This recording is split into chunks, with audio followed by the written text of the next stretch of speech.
चर्चा पूरे देश में इतनी ज्यादा हो रही है हमारे राम मंदिर के चंदा चोरी को लेकर के, सारे विपक्षी और जितने कम्युनिस्ट हैं सारे के सारे योगी जी को घेरने में लगे हुए हैं।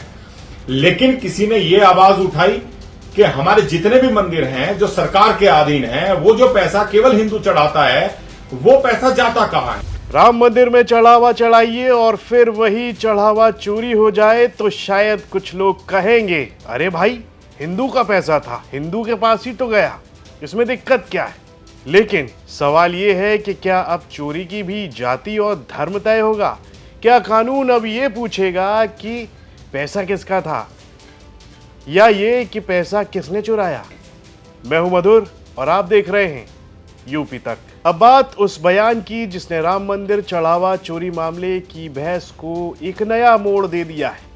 पिंकी चौधरी कह रहे हैं योगी जी को घेरा जा रहा है, हिंदू चढ़ावा देते हैं तो हिंदू ही ले रहे हैं, मंदिर का पैसा हिंदू के पास गया तो दिक्कत क्या है?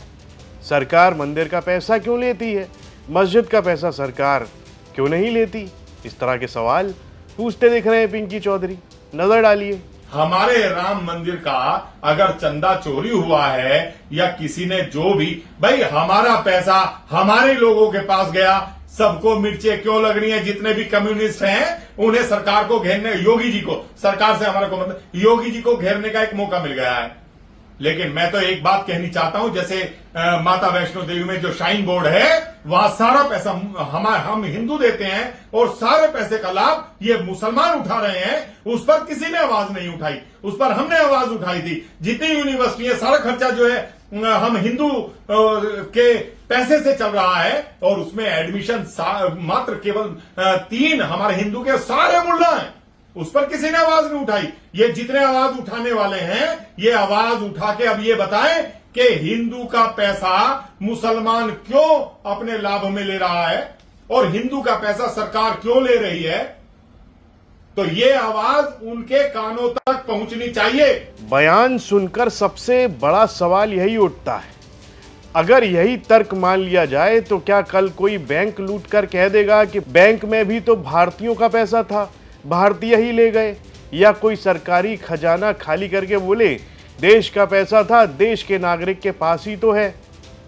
कानून की किताब में चोरी का मतलब ये नहीं लिखा है कि अपनों से लो तो अपराध नहीं है। अगर किसी मंदिर में श्रद्धालु चढ़ावा चढ़ाता है तो वो किसी व्यक्ति की जेब भरने के लिए नहीं होता, बल्कि उस धार्मिक संस्था और उसके उद्देश्यों के लिए दिया जाता है। बहस इस बात पर हो सकती है कि मंदिर के धन का प्रबंधन कैसे होगा, सरकार की भूमिका क्या होगी, ट्रस्ट कैसे काम करे। जो हमारे राम मंदिर को ज्यादा ही केवल एक ही बात कहने कि राम मंदिर में चंदा चोरी हो गया।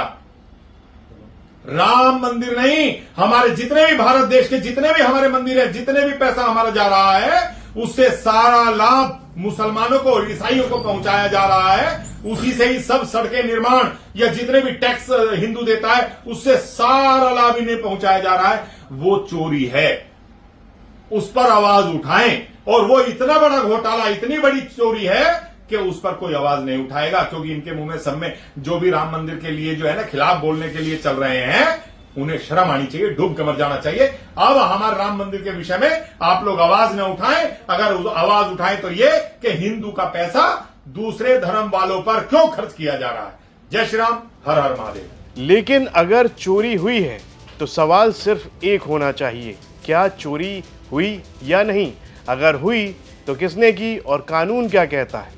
धर्म, राजनीति और वोट की बहस अपनी जगह है, लेकिन अपराध का फैसला नारे नहीं सबूत करते हैं। यही वजह है कि इस पूरे मामले में जांच एजेंसियों की कार्रवाई और अदालत की प्रक्रिया सबसे ज़रूरी है, क्योंकि अगर कल से चोरी का पैमाना धर्म हो गया तो फिर कानून की आंखों पर जो पट्टी बंधी है वो हटानी पड़ेगी। और जिस दिन कानून ने धर्म देखकर फैसला करना शुरू कर दिया उस दिन न्याय नहीं सिर्फ राजनीति बचेगी। अगर किसी हिंदू ने ले भी लिया, भाई तुम लोगों को क्यों मिर्ची लग रही है? तुम लोगों ने जितनों ने भी ये आवाज उठाई है, मैं उनसे ये पूछना चाहता हूं कि उन्होंने राम मंदिर में जाकर के कितना चंदा दिया, कितने आभूषण चढ़ाए राम जी को? आप इस पूरे बयान और इस पर छिड़ी बहस को कैसे देखते हैं? अपनी राय कमेंट में जरूर बताइए।